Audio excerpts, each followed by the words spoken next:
population has a known and non-zero chance of being selected. There are 4 types of probability sampling, and these are cluster sampling, simple random sampling, stratified sampling, and systematic sampling. Cluster sampling is a type of sampling method used in statistics when a population is divided into smaller groups known as cluster, and then a random selection of this cluster is chosen for data collection. Instead of sampling individually directly, entire clusters are selected, making data collection more manageable and cost-effective. Example: suppose a city wants to survey school students about their study habits. Instead of picking students randomly from all schools, which can be time-consuming, they randomly select a few schools or cluster and survey all students in those schools. Simple random sampling is a type of probability sampling where each member of a population has an equal chance of being selected. For example, using a name generator to pick 20 people out of 100 members. So, imagine you are conducting a survey in your school and you want to know senior high school students' opinion about new policy, specifically made for them. But here's the problem. You just pick students randomly. You might end up with mostly one specific strand and barely any from other strands. That wouldn't be fair, right? So, this is where stratified random sampling comes in. A stratified random sampling is a method of sampling that involves the division of population into smaller samples known as strata. Instead of just selecting randomly from an entire school, we divide students into strata or subgroups based on their strands. So, here's this example. Let's say that the school has 3 strands. They are STEM, ABN, and JUMS. The STEM has 500 population, ABN has 300 population, and JUMS has 200 population with a total number of 1,000. The sample size is 100. So we don't just choose 100 participants randomly. Instead, we will use this formula. The formula to find the stratified random sampling is the total sample size divided by entire population times population of samples. So to perform the formula, first is we have to choose one stratum in this strata. Now let's start with STEM. The sample size is 100. The entire population is 1,000.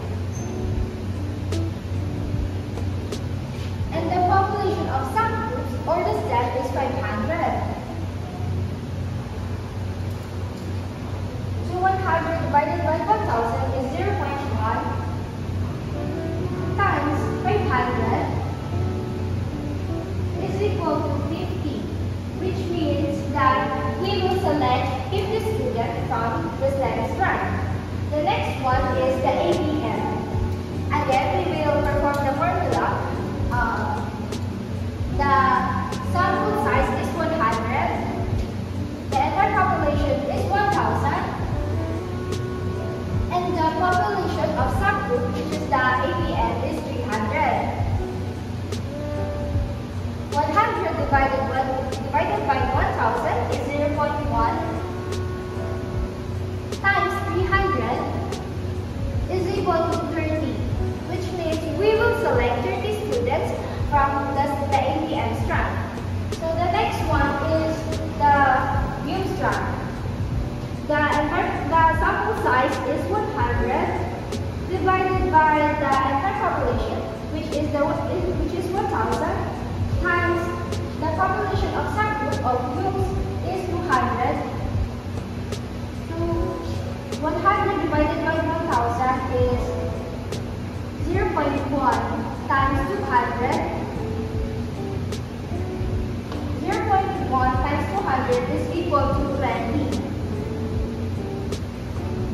So 50 for STEM strand plus 30 for ABM strand plus 20 for MUM strand is equal to 100. By doing this, every strand is fairly more reliable and accurate. Clusters. Sampling method where the population is divided into groups called clusters, and the entire clusters are randomly selected for the study. There are two types of clusters: the single-stage cluster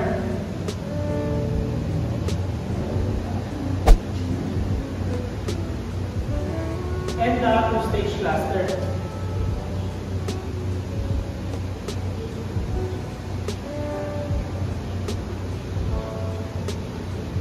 The single-stage clusters and the two-stage cluster.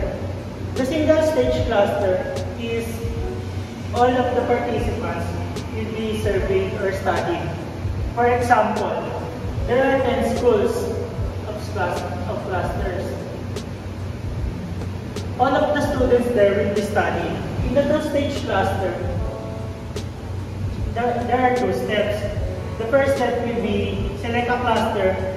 Then the second stage will be select the individuals who will be participated in the study.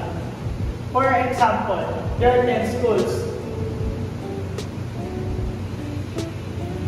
Not all the students in the 10 schools will be studied. There are only 100 each.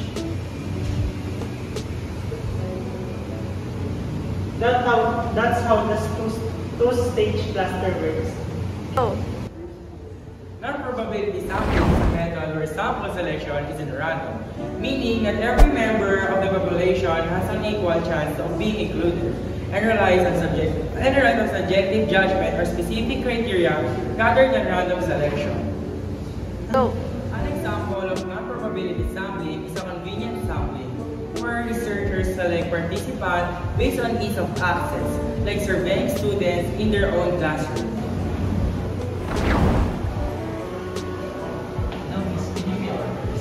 Yes.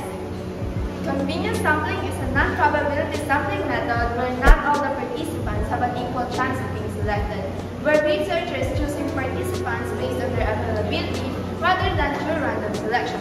For example, when you are walking in the mall, a researcher may suddenly ask you to answer a survey.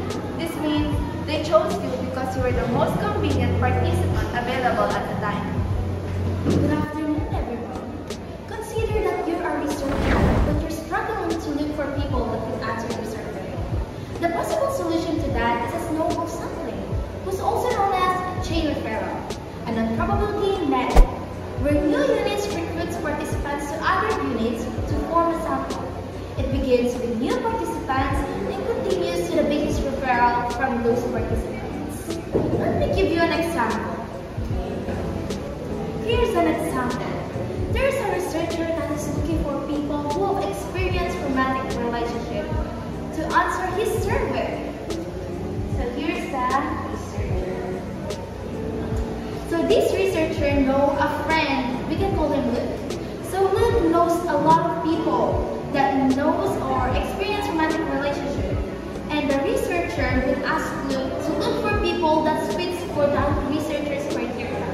The researcher's criteria is a long-term relationship, a short-term relationship, a healthy relationship, and a toxic relationship.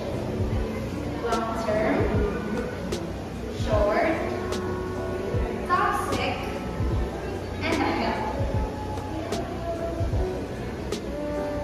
So, Luke would ask the people he knows to answer this survey that the researcher have prepared. Then after the participants answer the survey, those participants will also look for people they know if they can answer the researcher or the researcher's question.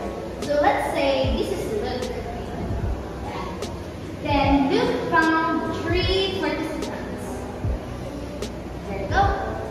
And these 3 participants would answer the questions according to his criteria. And after the participants answer the survey that was prepared by this researcher, then these participants would also look for other participants that have experienced romantic relationship that's under this criteria. Then the process continues until the researcher gets the desired sample. And that's all for the snowball sampling. Thank you.